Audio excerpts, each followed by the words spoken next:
let's show our audience. Okay, wave, friendly audience. Wave. And back around. And your last one. Did you get Grandpa? Yeah. All right, so my question today is, what would happen if we doubled the minimum wage?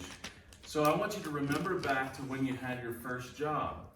Wasn't it great getting that first paycheck? I mean, I remember. It was great. Even though the paycheck was worth nothing, it was a great feeling to have your own paycheck. And so today we're going to talk about the minimum wage. And I want to say that there's many jobs that are for teens and college-age people that are in jeopardy. There's legislation right now that says that we should double the minimum wage. Now, this might benefit a small amount of people, but it could put up to 3.7 million jobs at risk. Now, someone you know would lose their job. So we got to speak up on this. So first of all, today we're going to talk about the problem with raising the minimum wage. Second, we're going to tell how to stop it. And third, we're going to talk about how it would affect you. And so, first of all, very few adult workers in the United States actually earn the minimum wage.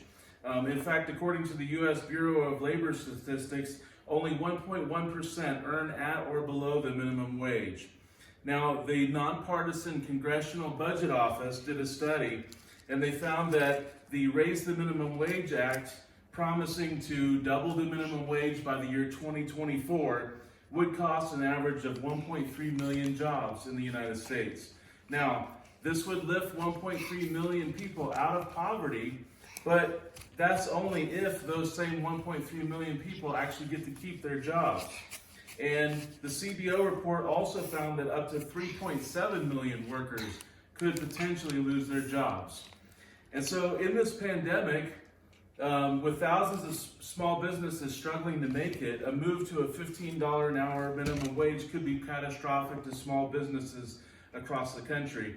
And I'm a small business owner myself, and so this could potentially hurt my ability to hire more people in the coming years.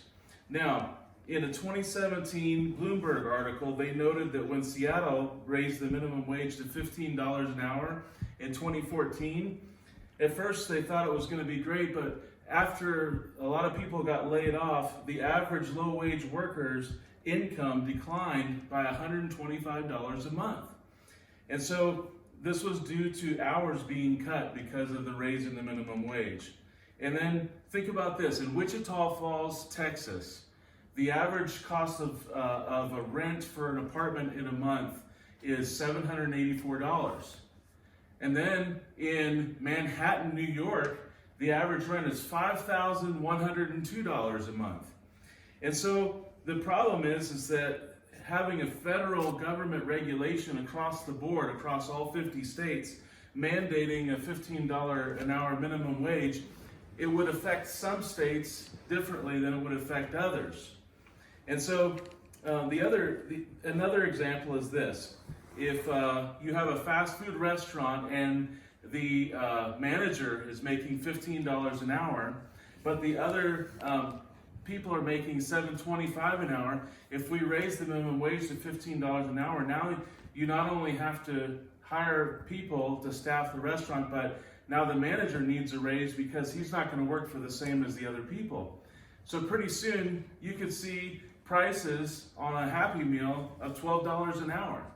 And the question is, how long would people continue to pay those prices without the services being cut? Because at some point, the services would be cut, the lines could get longer if they couldn't afford to hire enough people without raising the cost of the food at the restaurants. So these are just some of the examples of what could happen if we raise the minimum wage across the board. Now, I'm sure you can see that raising the minimum wage doesn't necessarily guarantee better wages for all the people involved. So what is a way that you could stop it if you wanted to stop the minimum wage from doubling in 4 short years? You could call your congressman, you could call your senators, you could let them know that you disagree. With enough response and influence in voting, if you don't make your voice known, then they won't know what you believe. And so there's a few websites you can use, like contactmypolitician.com. You could go to change.org and start a petition to stop this harmful legislation. It's not hard to get involved. It's very simple.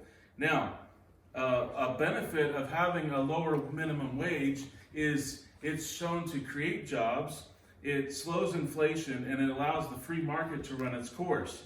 So by acting on this legislation, you allow the 17-year-old to continue to be able to work part-time. You allow the college student to be able to just get a job while he's going through school or she's going through school. You allow teenagers to be able to continue to work at low-paying jobs to get their feet in the door of industry. Now, if we take no action and the bill passes, potentially millions of jobs could be lost, goods and services could be higher, and it could end up hurting many of the people that it says it's going to help. And so ways it could do that is salaried workers with no hourly commitment could be forced to work longer hours to make up for some of these entry-level jobs that used to take care of some of the smaller things. Other ways it could hurt would be the goods and services could cost more in all industries, across a lot of different industries, grocery stores, fast food, like we already said, places like that typically hire low wage earning people. Now, as you can see, doubling the minimum wage could be harmful to many people. So today I told you that the minimum wage raise, what would happen. I told you how you could stop it, and I told you how it affects you even if you earn a much higher wage. It may help a small amount of people, but many could be harmed. Now, if people desire a larger wage, of course, I'm all for that. In fact, I've worked in commission for a number of years. I believe in the ability for people to earn as much as they possibly can. There are ways to do this: trade school, college, on-the-job training. There's a lot of different ways that people can earn a higher wage rather than just raising the minimum wage. So like I said, I'm not at all against a higher wage. I'm just against raising a federally mandated minimum wage across all 50 states. Now, what is another way it could affect somebody? If the bill passes, instead of giving a friend or relative a raise, they could fire them. Their hours could be cut, or a family grocery bill could go from $500 a month to $800 a month. Now, what if their payment for their car is $300 a month? These are questions that we have to consider before we just unilaterally raise the minimum wage. And I want to end with a quote by Michelle Obama, and she says this: "Every day you have the power to choose our better history by opening hearts and minds and by speaking up for what you know is right." Thank you very much. And then show everybody. Okay. Sit up, Benjamin. Got one. Benjamin, sit up. 3. Smile. Okay. And then, hello. Okay, and then stop.